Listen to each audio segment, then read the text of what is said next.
राम राम मंडळी, आपला नेहमीचा प्रश्न ट्रॅव्हलिंग करताना तर करायलाच पाहिजे. तर आज आपण चाललोय लोहगड फोर्टला.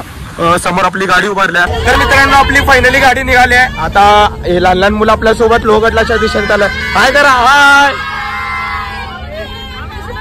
बॉस. पोरांची हाय करा बॉस.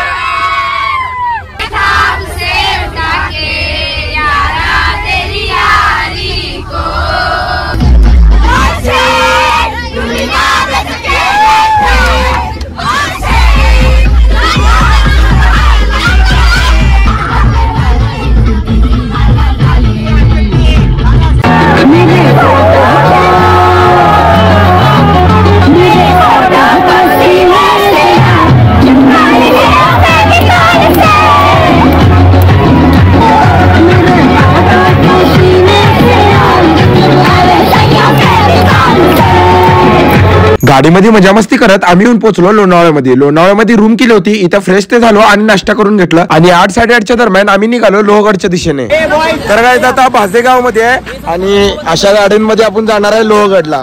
बाय. तर इथे एक गाडी आहे, इथे एक गाडी आहे. तर आता ह्या गाड्या चालल्यात आता लोहगडला.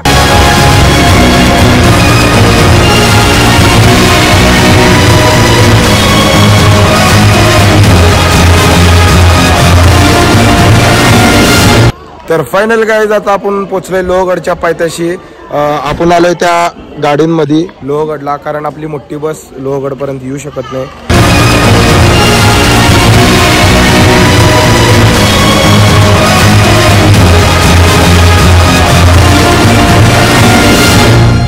हा गणेश दरवाजा आहे लोहगडचा पहिला दरवाजा. आपण खालून येताना देखील आपल्याला हा दरवाजा दिसत नाही. त्याचं कारण आहे ही रचना हे गोमुखी आहे, म्हणजे 90 डिग्री कर्व असा आतमध्ये हा दरवाजा आहे. तर मित्रांनो आता आपण येऊन पोचलोय लोहगड फोर्ट वरती आणि वरती आल्याला आपल्याला दिसतो तो महादेवाचं मंदिर. लोहगड किल्ला समुद्र सपाटीपासून 3389 फूट उंचीवर आहे. हा किल्ला शेजारच्या विसापूर किल्ल्याशी एका छोट्या रांगेत जोडलेला आहे. श्री छत्रपती शिवाजी महाराजांनी 1648 मध्ये लोहगड किल्ला ताब्यात घेतला, परंतु 1665 मध्ये पुरंदरच्या तळ्यात त्यांनी ते मुघलांच्या स्वाधीन करण्यास भाग पडला. परंतु श्री छत्रपती शिवाजी महाराजांनी 1670 मध्ये किल्ला पुन्हा ताब्यात घेतला आणि या किल्ल्याचा उपयोग सुरतेकडून जिंकलेल्या वस्तू ठेवण्यासाठी केला जात होता.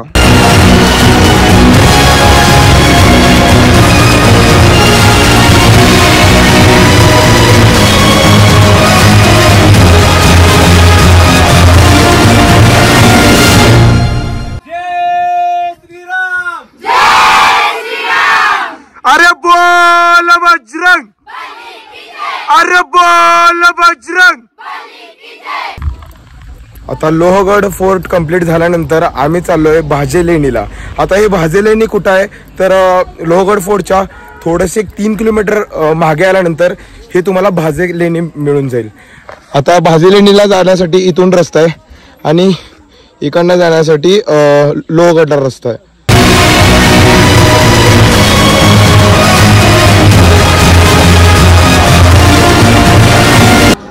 तेरला व्यापारी जात होते. त्यांच्यासोबत जे बौद्ध भिक्खू होते ते धर्म प्रचारासाठी देशोदेशी फिरत होते, वेगवेगळ्या प्रदेशामध्ये जात होते. मग ते व्यापाऱ्यांसोबत येत होते. मग त्यांच्या राहण्याची, बुद्ध भिक्खूंना उपासना करण्याची सोय कुठे केली असेल तर या अशा डोंगरामध्ये लेणी खोदून केली होती. लेणी या शब्दाचा अर्थ मॅडम संस्कृतमधून आलेला आहे. लयन म्हणजे गृह असा एकदम शुद्ध त्याचा अर्थ होतो.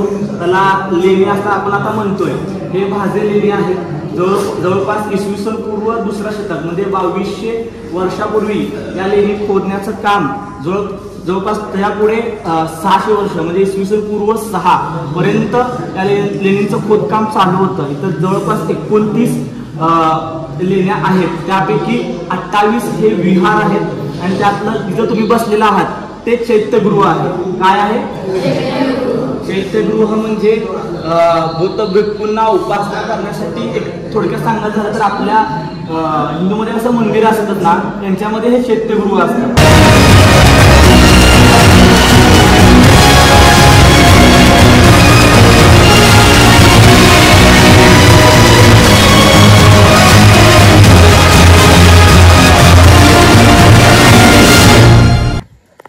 तर मित्रांनो तुम्ही कधीही ट्रॅव्हल करत असताना तुम्हाला जर वाटायचं असेल तुम्ही रस्ता चुकलात तर गावकऱ्यांनी एक तुमच्यासाठी खूप छान गोष्ट केलेली आहे.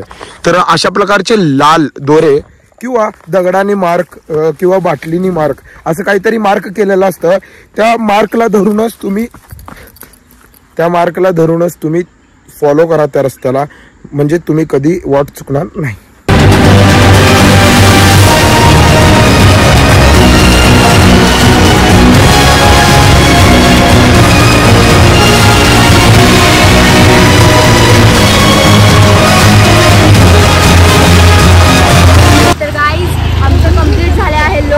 आणि भाजीलेणी. तर आता आम्ही चाललो आहोत एकविरा आई दर्शन करण्यासाठी. तर भावांनो, आपण पहिल्यांदाच एकविरा आईचे दर्शन करण्यासाठी आलोय आणि मी खूपच एक्सायटेड आहे, कारण आज फक्त मी स्टोरीमध्ये आणि रीलमध्येच पाहिलो आईचं देऊळ, पण आज स्वतःच्या डोळ्याने पाहणार आहे. काय आज आम्ही आलेलो आहोत एकविरेला लोणावळ्याला.